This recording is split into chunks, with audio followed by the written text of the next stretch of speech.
Esse podcast é apresentado por b9.com.br.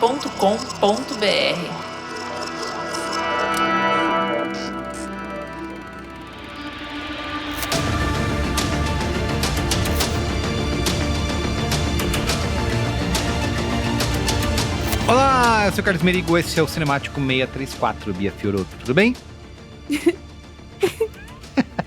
Já Tudo começou. bem, Carlos Merigo. A prova de que você confia nos nossos ouvintes, que nós confiamos, é de colocar um filme triste do caralho desse pra fazer um episódio especial. Mas como merece, não? Ó, eu tinha prometido nunca mais ver esse filme novamente.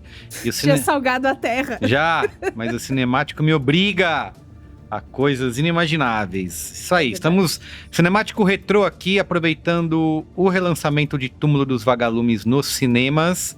Sim. Vamos falar dessa animação do estúdio Ghibli de 1988, certo? Isso, certo. E essa foi uma semana especial, anime Antigo. de 88, De 88 especificamente. de Sim. juventude abandonada.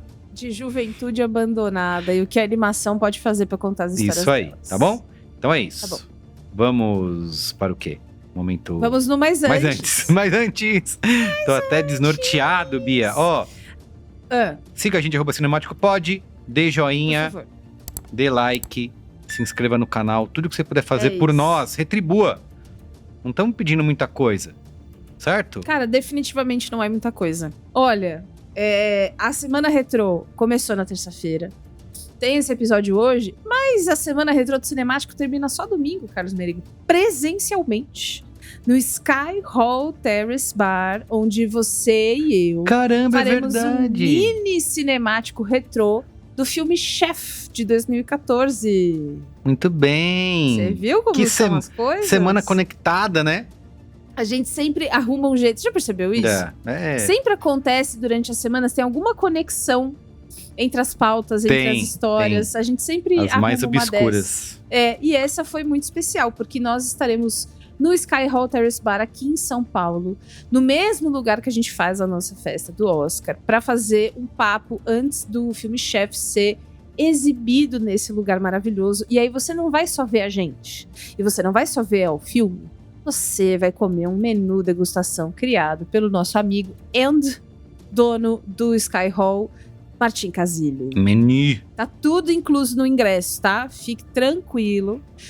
A casa abre às 18 horas. Nosso papo começa às 19 horas. E o filme começa às 20 horas da noite. Então, você vai poder ter tempo de chegar, vai ver a gente, vai... Aquela coisa que eu falo, que é tirar foto, dar abraço e mandar um áudio pra namorada que gosta muito e não pôde vir. Uhum. Sempre tem isso. Esse é o momento da gente se reencontrar mais uma vez. E o cinemático retrô que a gente vai fazer lá não vai estar em lugar nenhum, tá? Não vai ser transmitido ao vivo. A gente não vai ter uma gravação pra ir pro feed depois. Quem foi, quem viu, viu. Só pra quem estiver. Ah, o John Favreau queria ver o que aconteceu. Se fudeu, não foi? Não posso fazer nada, John. Ah, que a Sofia Vergara não sei o que lá. Pois tivesse ido Sofia Vergara. Isso, se não tiver. Tá. Se a gente vai falar mal deles, eles não vão ficar sabendo. Exato. Cara, a gente não pode esperar pra encontrar vocês de novo. Até lá, eu certamente vou estar saudável, então eu não vou passar gripe pra ninguém. E a gente espera vocês lá. Pra você comprar os ingressos, o link tá na... No link. O link tá na nossa bio do Instagram e também na descrição deste episódio. Muito bem. Certo. Ó, rapidinho o comentário aqui desse episódio. Lucas Rocha Moreira falou sobre o acampamento Miasma. 2 Lucas. É outro essa Lucas? semana. Lucases. Então a cota de Lucas tá completa. completa. Ele falou o seguinte: o problema que tive com esse filme, que é o acampamento Miasma, é o mesmo que tive com I Saw the TV Glow. Fazer filme alegórico é bem difícil. Ou você faz 100% alegórico, que só funciona simbolicamente, tipo Mother, ou você faz um filme onde existe uma alegoria, mas ele funciona independente de você entender o subtexto ou não. Independentemente. Tipo Pecadores. Acho Pecador. que esse acampamento Miasma fica no meio termo e acaba deixando uma sensação de incompleto. Minha opinião.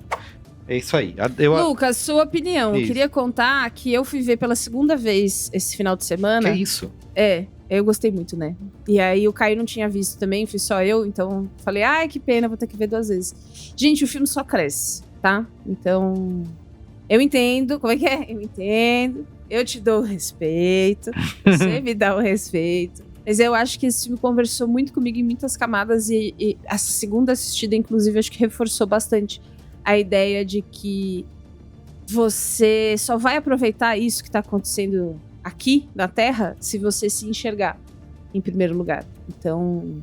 Ai, gente, muito bom. Inclusive, eu queria falar, a Cine Marquise tava com uma promoção que era... Não é uma publicidade, tá? Que era, tipo, se você encontrasse o envelope premiado na cadeira, você ganhava um kit do acampamento Miasma. Eu adoro essas coisas.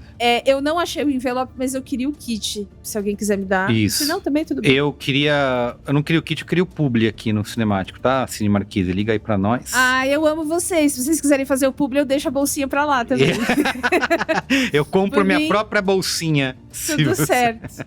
É verdade. Muito bem. Então é isso. Vamos pra pauta? Vamos!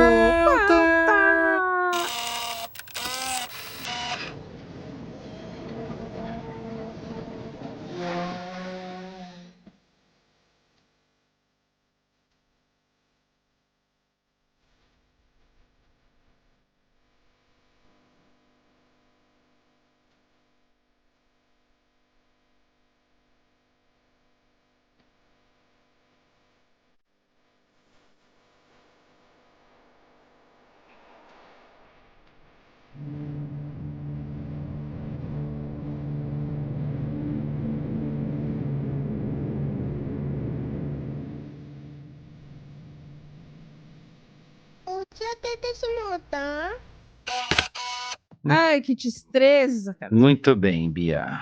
Bora lá. Olha, a gente já falou de Estúdio Ghibli antes aqui no filme, no episódio sobre o Menino e a Garça, É que é um mesmo? episódio que ficou muito bonito, muito especial. E lá a gente já falou dele, Isao Takahata, que é o diretor e roteirista desse filme. Ele é um cineasta japonês, ele tinha 52 anos quando o filme saiu, e o Isao Takahata morreu com 82 anos em 2018. Então, tem isso. Ele é cofundador do estúdio Ghibli, porque assim, gente, tem essa história que a palavra é uma palavra em italiano, Ghibli. Esse GH tem som de GU brasileiro. Que é uma palavra que tem uma outra origem arábica para uma lufada de ar quente. É italiano? Aham. Só que Sério? a pronúncia... Sério, só que a pronúncia japonesa fica Ghibli, né? Ghibli, sim, né? sim. Então, tem isso. Você tá de Bicho. brinquedo. Tanto faz, entendeu? Eu falo estúdio Ghibli, às vezes eu falo estúdio Ghibli porque me dá vontade. Eu sempre falei Ghibli, até você uma vez falar cara de Ghibli. Porque a pronúncia em japonês é essa. Agora eu mas... tô por aí corrigindo outras pessoas. Gente, o que importa é ver os filmes. De resto, é isso. Ó, o Isao Takahata é um mentor do Hayao Miyazaki, que inclusive explorou muito a morte, o luto, a ausência dessa figura no filme O Menino e a Garça. O Isao Takahata tem muito trabalho pré-estúdio Ghibli, tá? Tipo, muito mesmo. Ele já estava fazendo trabalhos de roteiro desde o final dos anos 70. E o estúdio foi fundado em 1985. Então, é muita experiência prévia. Os dois primeiros filmes do estúdio, que são Castelo no Céu e Meu Amigo Totoro, são direção do Miyazaki. O terceiro filme é O Túmulo dos Vagalumes, que é o primeiro dirigido pelo Takahata na era Ghibli. E também são do Takahata Memórias de Ontem, Pompoko, Meus Vizinhos, os Yamadas e O Conto da Princesa Kaguya, que é muito lindo também. Agora, importante, antes da gente começar, Segunda Guerra Mundial e Japão. Fica chato, né, pessoal? A gente sabe que o Japão não foi bonzinho na guerra, que a força militar japonesa e quem tinha poder cometeram atrocidades inúmeras. Eixo do mal. A gente aqui tá falando do civil que paga o pato. Esse filme fala disso, Isso. né? Só pra ficar claro que a gente não tá... ai, tadinhos, eles são tão inocentes. Não, gente, e assim, o próprio filme, ele assume isso, né? De como Sim. as pessoas vários ali, estavam, né, orgulhosos daquilo, né? Do lado do imperador. Embebidos pelo Japão Perfeito. Império, né? Como é bom ter vocabulário. Né? Tipo, tem a tia bolsonarista lá. Tem. Desculpa, a gente, tia que quer tudo na ordem, eu só né? consegui pensar isso revendo agora o Meus filme. filhos estão dormindo pela pátria. É Faz isso, essa menina ficar quieta. exatamente. Exatamente. Caralho, tia, como assim? Bom, né? Socorro.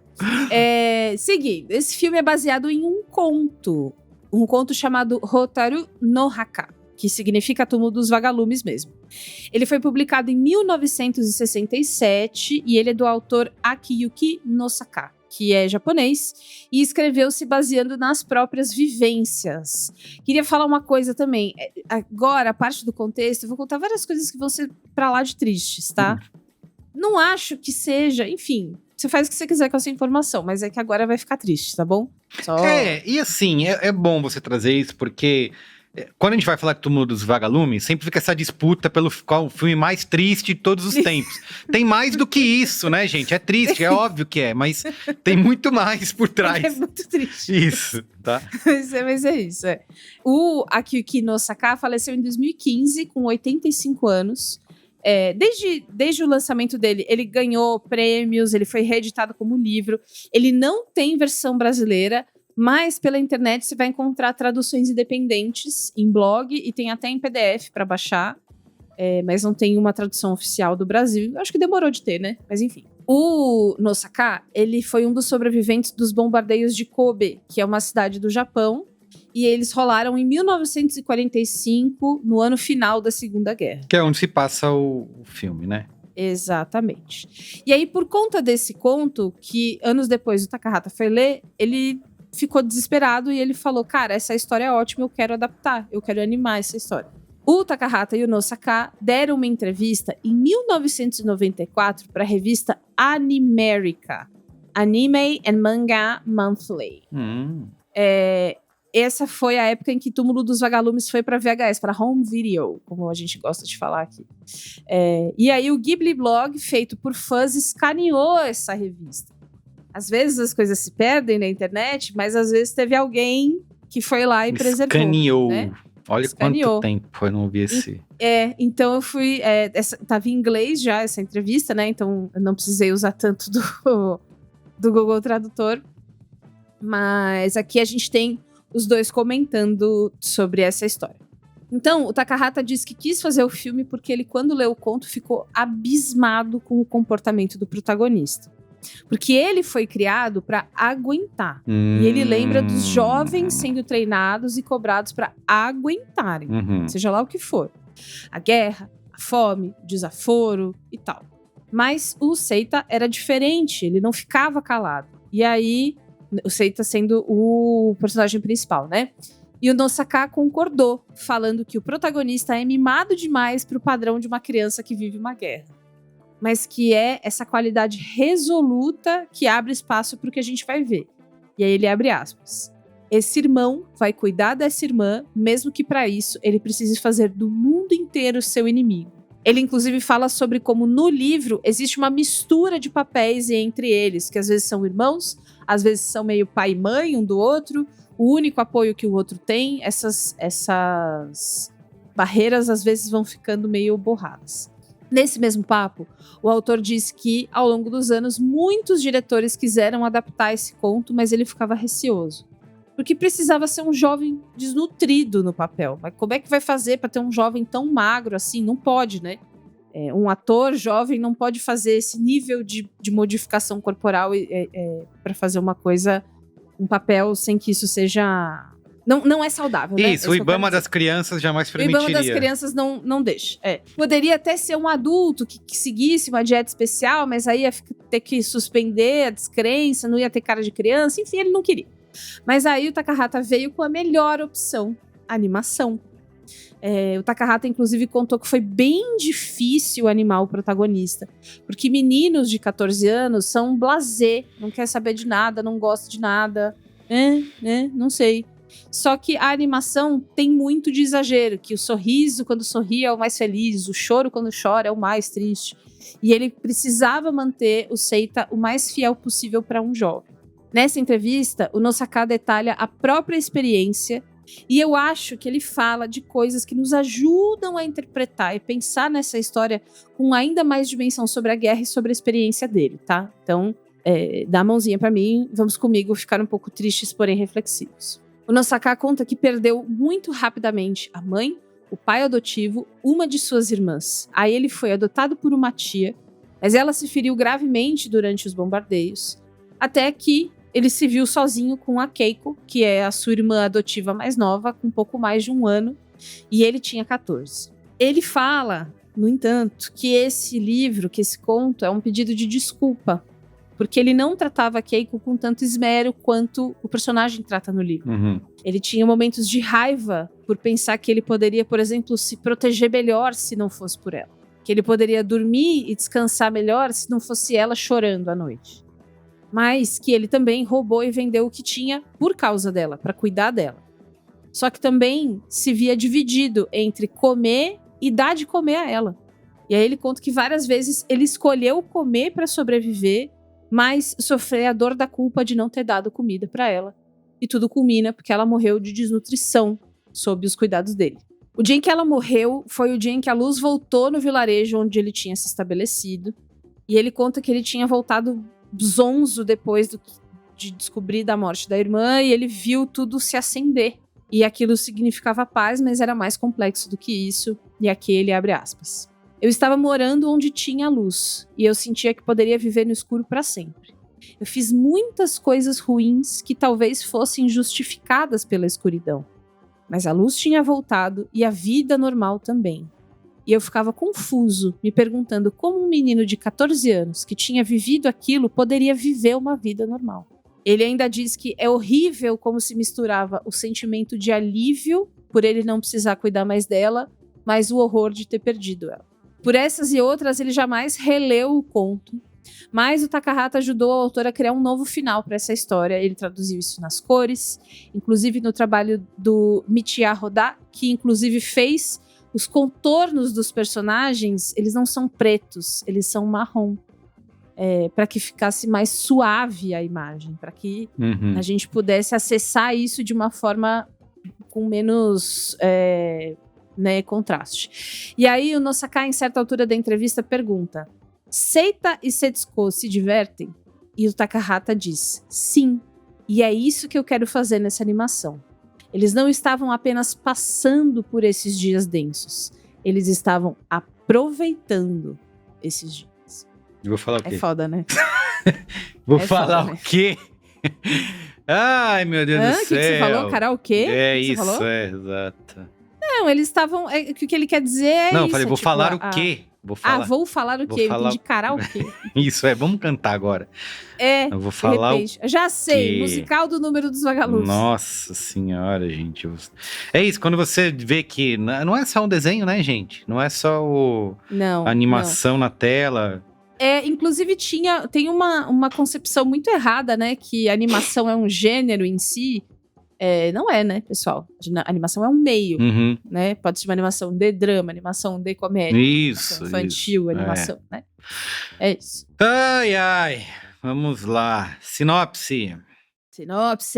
Essa sinopse é adaptada do ingresso.com, já das vendas desse novo relançamento. Boa. Em meio aos bombardeios que devastam o Japão nos últimos meses da Segunda Guerra Mundial, 2 irmãos, Seita e Setsuko, lutam para sobreviver em uma realidade marcada pela fome, pelo abandono e pela perda. Muito bem. Repercussão, Rotten Tomatoes 100% de aprovação da crítica versus 95% do público. Letterboxd 4,5, 4,5 de 5 e MDB 8,5 de 10. Metacritic 94 de 100 com um selinho. Com um selinho. Selinho retroativo. Enfim, né? Se isso já dá um pouco aclamação mundial. Você vai começar a ver os filmes do Estúdio Ghibli? Duvido você começar por esse. Duvido. Mas é bom já começar por esse, que aí também já foi, entendeu? Toma ali na... Aí depois você assiste o Totoro pra você ficar feliz. Isso, a Kikiri lá, como é que é? A da vassourinha lá. Serviço de entrega da Kikiri. Isso, assiste esse. Qual que é o seu Ghibli preferido? Cara... O meu é o Totoro.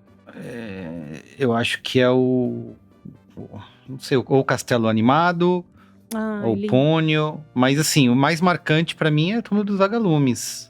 Pônio é muito lindo. Eu gosto muito também. Muito fofo, muito fofo. Bom, e aí, Bia? Na época, e aí, fala aí, pô. Custou cerca de 400 milhões de ienes na época, o que dá quase 4 milhões de dólares. Venceu alguns prêmios, não foi... gente, não tem Oscar muito assim, né? Tanto que o Menino e a Garça ganhou o Oscar, Miyazaki nem foi receber. Tipo, enfia no cu o Oscar também. Uhum. Mas teve outras premiações que eles ganharam e foi muito, muito bem recebido. Na época, o Roger Ebert, o grande aclamadíssimo crítico de cinema estadunidense, que tem o site até hoje, né? Ele já morreu, mas tem o site até hoje. Eu várias vezes pego entrevistas de lá pra trazer pra cá. Ele teve programa de televisão, inclusive, que é de onde saiu essa crítica. Ele ganhou Pulitzer, enfim. Ele tem essa crítica em vídeo que é só elogio e eu destaco o seguinte trecho. É comum que você imagine que um filme assim só funcione em live action. Mas se fosse, o sentido se perderia no realismo. A animação é mais pura e abstrata. A gente teria que ver uma menina passando fome se fosse live action. No filme, a gente vê uma menina passando fome, mas é a ideia disso. Se fosse uma atriz de verdade comendo pedras, a existência dessa imagem seria maior do que o significado que ela traz. Cara, eu achei isso... Não é à toa que o homem foi tudo que foi, né?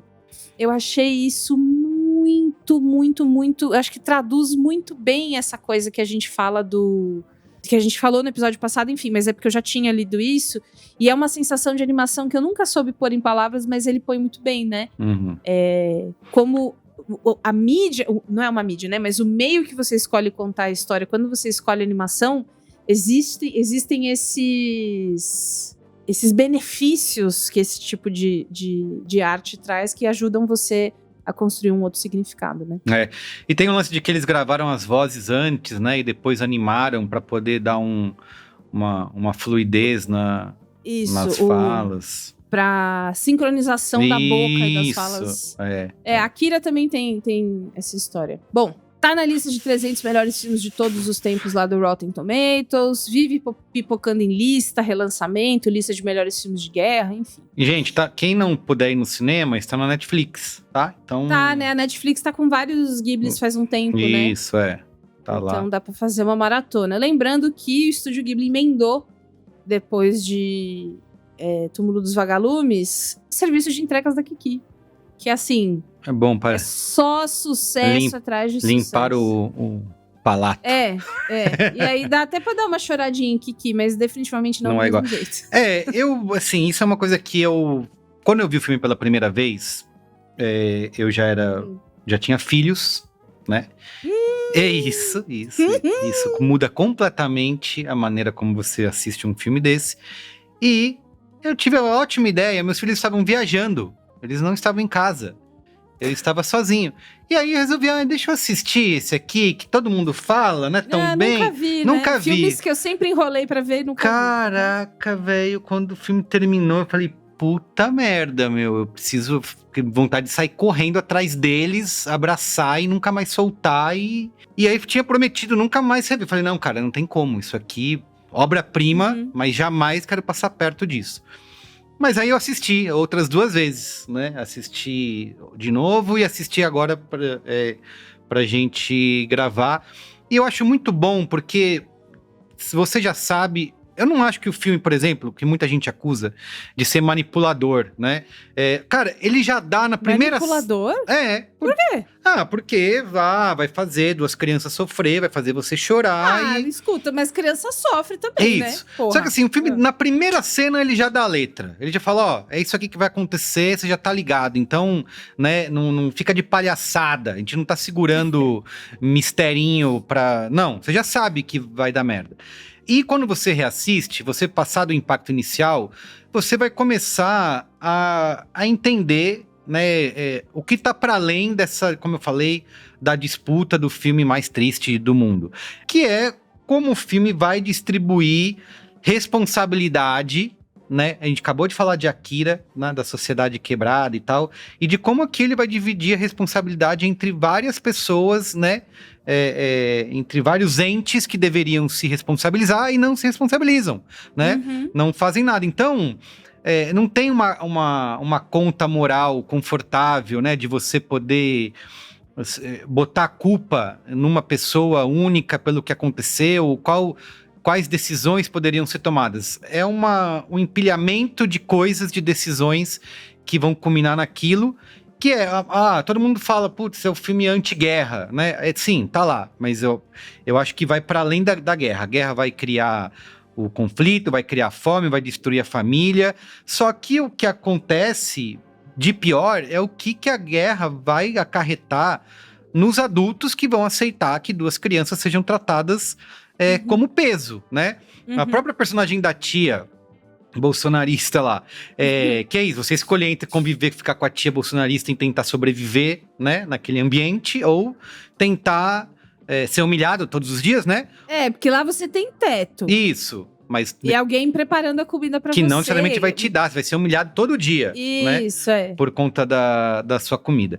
Então, e que ela vai usar, né? Ela mesma é uma personagem que a gente pode encarar, ela foi a grande vilã. Mas, cara, de novo, né? Você tava lá numa situação de guerra, ela com a filha e o marido também tentando sobreviver, todo mundo sendo pressionado por aquilo. As pessoas vão tomando decisões que não são racionais, né? Em nome da sobrevivência, né? O filme, em nenhum momento, ele vai tentar decidir pra você qual que é a causa verdadeira do que acontece, né? Tem essa acumulação de muitas coisas, né? Então, cara, tem a cena, ele vai pedir comida lá pro cara que tá plantando, o cara não dá. Tem uma das cenas mais absurdas, que é a cena dele no médico. O médico fala, spoilers liberados, né, gente? Acho que tá claro aqui, né? Assim, senão a Setsuko morre, né? Acho que acho que tá claro desde... Eu avisei, isso que eu falei, eu contei inclusive no contexto que a irmã dele morreu. Isso, tá bom, então tá lá. Que não é tanto o que ela morre, mas o que acontece, né? Que o médico fala, é desnutrição, tá? E daí, você vai fazer o que com isso, né? Obrigada, pode levar. Todo mundo vai aceitando isso. E pra mim, a cena que eu acho mais emocionante não é nem a cena que ela morre, né? Ou a cena que ele vai cremar ela, como ele viu que é feito, né?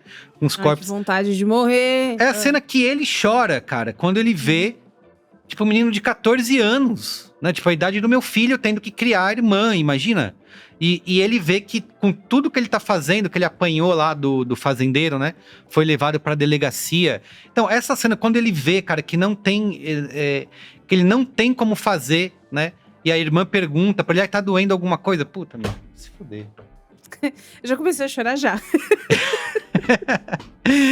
Ai. Então, esse tipo de coisa, né? Que eu acho que o filme vai deixando mais complexo, né? Eu não tô mostrando que a guerra mata crianças. Eu tô mostrando como a sociedade colapsa quando ela deixa de se importar e todo mundo tratar as crianças como um peso, né? Porque, cara, eu fico olhando e falo, cara, não dava pra alguém aparecer, oferecer ajuda? Não tem algum lugar, não tem algum órgão do governo que possa, né, acolher essas... Uma iniciativa, uma política pública. Não tem Isso. Nada. E você vê, e desde o começo do filme, da primeira cena, já tá colocado que aquilo ali virou uma burocracia, né? Quando ele aparece lá, o Sei tá morrendo na estação de trem, né? Como que aquilo já virou, é uma burocracia, mais né? Varre e joga pra debaixo do... É a paisagem da guerra, né? Exato. Você conviver com a morte ali em todos isso. E aí o filme vai trazer, como você falou, de vivenciar isso, e acho que a importância de revisitar, que você não ficar só... no trauma, chorei, fiquei mal e tal. Mas é isso, dos momentos bonitos que eles vão vivendo juntos, né? De que eles viveram livres durante aquele pouco tempo que eles conseguiram viver, né? Como vagalumes que vivem pouco. De como eles vivenciaram aquilo e de que também tem uma beleza nesse cotidiano, nesse dia a dia. O filme toma o seu tempo para contar essa história, acho que isso é muito importante. E você ter... né, a latinha de doce, né, a latinha de bala,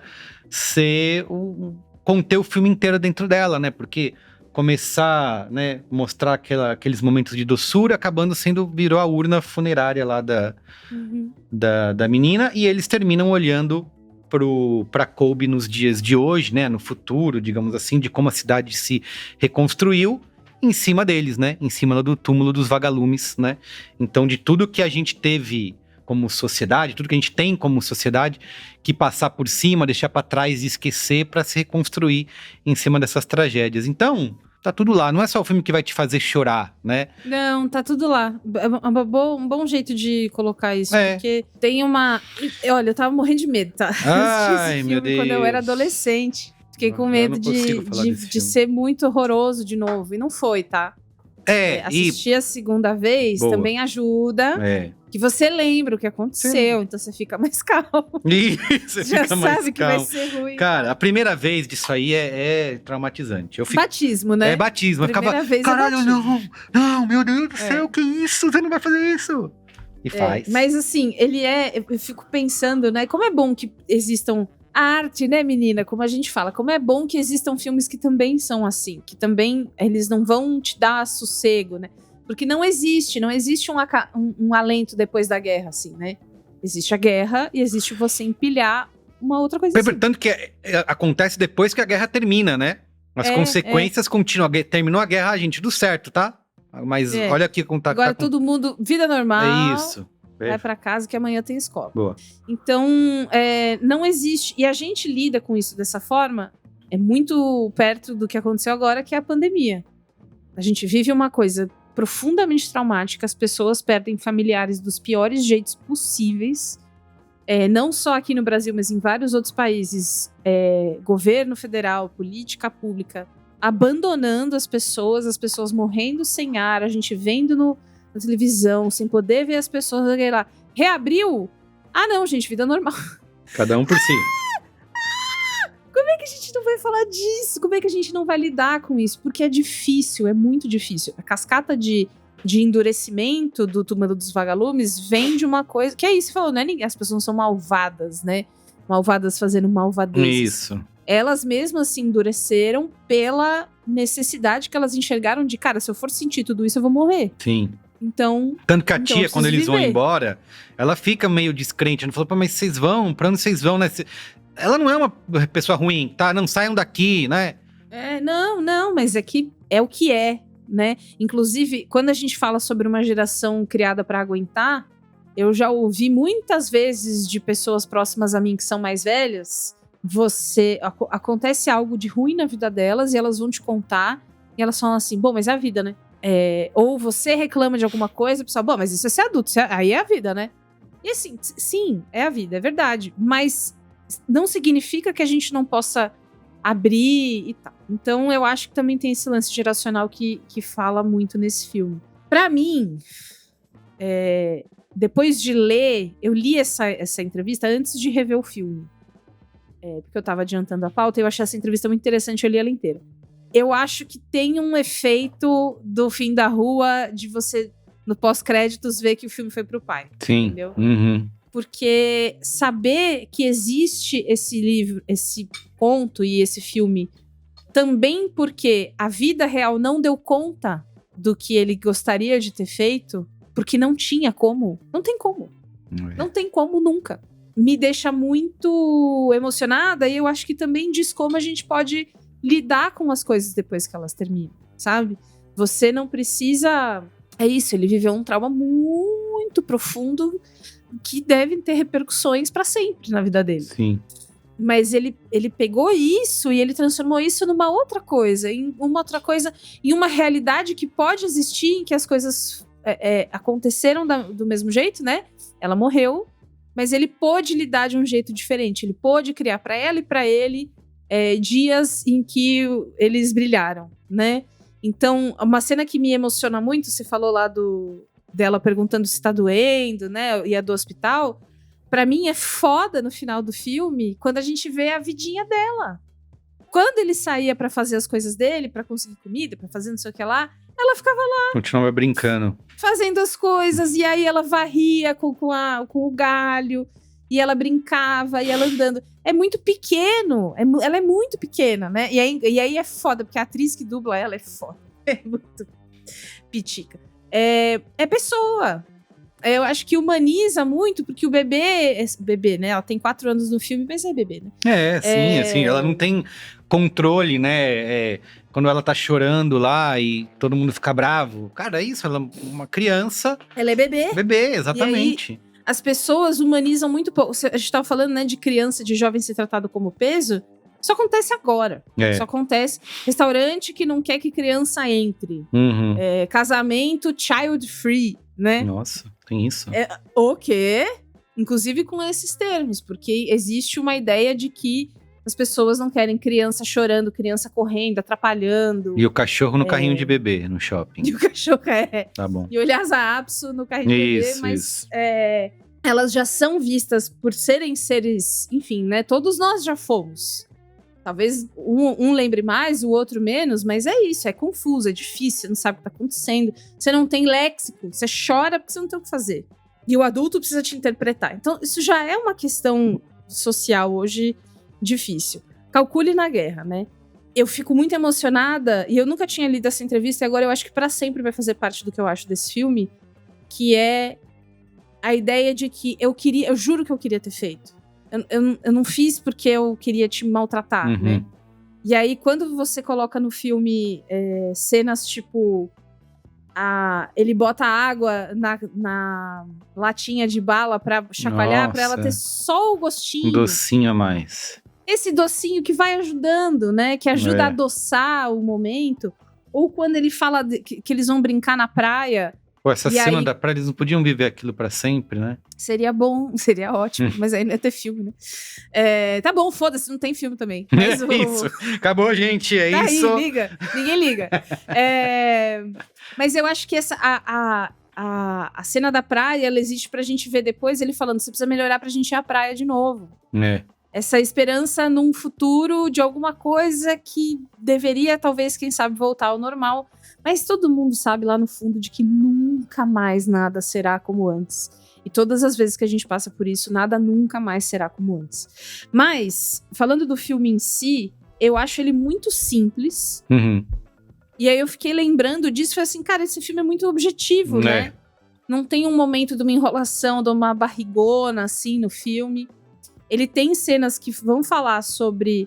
como o Seita é essa criança também, né? Esse adolescente que se recusa a se dobrar pra essa dureza. Tipo, quando ele rouba, né? O negócio que é essa cena da delegacia, né? Ele vai roubar a planta lá e o cara pega ele de pau e leva ele pra delegacia. Vou mandar prender você e não sei o quê. Cara, ele vai fazer de novo. Vai. Sinceramente. Isso é uma cena que... esse negócio que eu falei do colapso dos adultos, né? Que quando ele fala, é pra minha irmã que está doente, pra mim o cara deveria... então vamos lá, traz ela aqui. Não, ele bate no cara, espanca ele, leva pra delegacia e manda o policial. Até o policial é mais, né... fala, pô, só... Bater em menor é crime, bater em menor é crime, é só uma criança, não sei o que. Até isso, né? Então, isso é um desses momentos. Continua aí, Bia, desculpa. Colapso dos adultos, total. Essa ideia de que ele vai fazer as coisas, porque ele não é só que ele não aguenta ser humilhado, né, pela tia Bolsonaro. Ele também não aguenta que a Setsuko precise viver isso, porque ela já tá vivendo uma coisa. Cara, a mãe dela morreu queimada. A mãe dela, tipo, ela fica pedindo pela mãe, pedindo por não sei o quê. Ele já tá vendo que já fudeu, né? Já acabou. A infância dela já tá marcada pra sempre. E a dele também. Então, pra que eu vou sofrer mais do que eu já preciso sofrer? Essa ideia de que todo mundo precisa ser sério, né? O período de guerra é uma coisa séria. Todo mundo precisa voltar os seus esforços e forças e tudo pra isso. E desumaniza, porque assim, eu tenho 14 anos, a minha tem 4.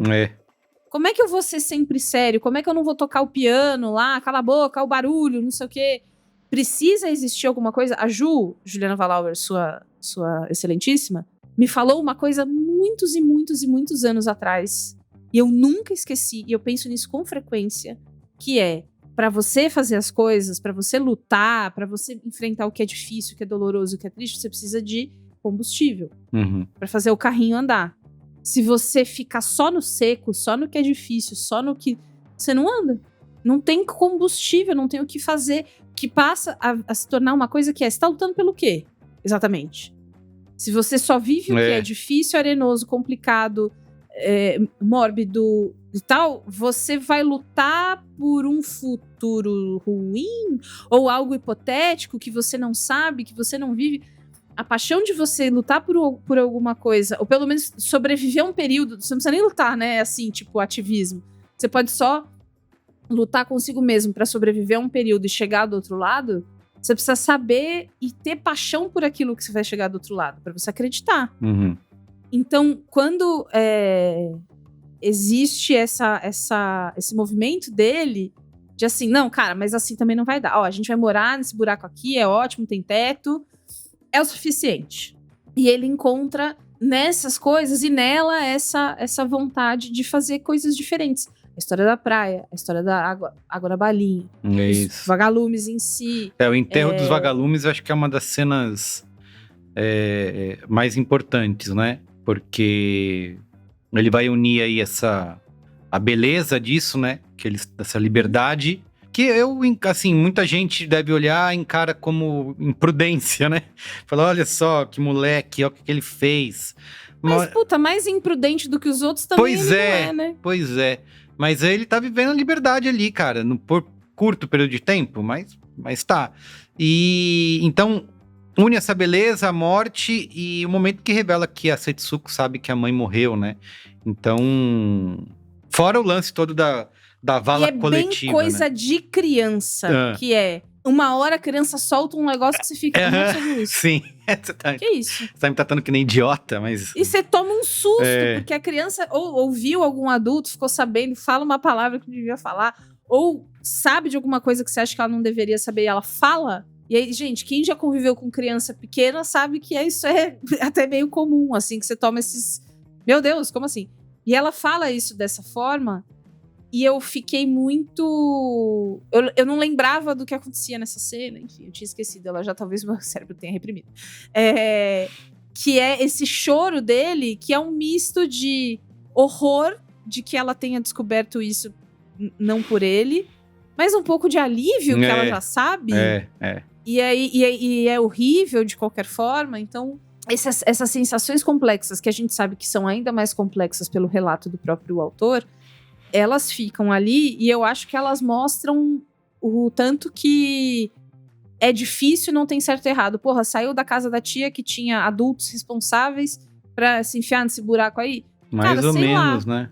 Mas é aqui que a gente consegue fazer o que a gente quiser, né? Que é o que ele promete pra ela. Lá, talvez sobrevivendo, aqui aproveitando os dias. Numa situação de tamanha emergência, é o que deu. E aí foi o que eu pensei melhor. Qualquer pessoa que já passou por uma situação de emergência não precisa ser uma guerra, né? Pode ser uma emergência pessoal, um grande trauma. A gente faz coisas e passa por coisas que você olha pra trás e fala assim, que louca. Ou, que ruim, eu não queria ter feito isso. Mas é isso. Aí sim, é isso. Não tem o que fazer. Resta você pensar no que você fez, não sei, se você acha que você tem que se adequar, se acha que você tem que se perdoar, aí cada um com a sua terapeuta vai resolver. Mas no final, eu só queria falar uma coisa que me marcou muito essa fala do Roger Ebert, e eu acho que eu para sempre vou encarar a animação também levando isso em consideração, que é importante você passar a mensagem e a cena, e o horror da cena em si não impacta mais do que a mensagem. Eu achei isso gênio. Não que ele precise que eu ache ele um gênio. Né? Ah, pronto. Né? Gente, ele morreu, gênio, mas agora a Beatriz falou... Falou, agora é. Agora foi. Então, mas é foda, né? Bom, é triste, né? E aí, no final das contas, chorei igual. Eu sofri menos, que eu lembro que tava acontecendo, mas chorei igual. E eu acho que o dia que eu não chorar, tem essa parte também. Vai ser o dia em que eu vou estar realmente pedra por dentro, assim. Ai, muito bem. Vamos dar notinhas? Vamos! Já sabe minha nota. A minha também. Então. 5 estrelas. 5 estrelas. 5 estrelas para Túmulo dos Vagalumes. E é difícil um Ghibli não ser... Libli. 5 estrelas, né? Porque é tudo feito com muita intenção, muita vontade. E aí, escuta, a gente não falou, mas espetáculo visual triste, porém espetáculo visual, né? Os vagalumes são bombas, né? Bombas incendiárias nas nossas cabeças. Sim. Tão bonito, né? Exatamente. Mas vai nos matar. Muito bem. Então, 5 estrelas. Voltamos semana que vem? Voltamos semana que vem. E lembrando que no domingo vocês têm um encontro marcado com a gente no Sky Hall Terrace Bar aqui em São Paulo. Esperamos vocês pra gente assistir Chef, comer coisa Vai junto, ser. conversar sobre o filme. Vai ser assim, ó. Essa semana foi 88, 2014 no domingo, 2026 na terça? Veremos, né? Veremos. Que semana que vem um filme que quase que não foi, mas foi. Ah, é verdade, tem toda essa história. Esse contexto Sim. vai ser bom. Muito bem. Falaremos todas as fofocas, gente. Beijo, Um beijo, tchau. tchau.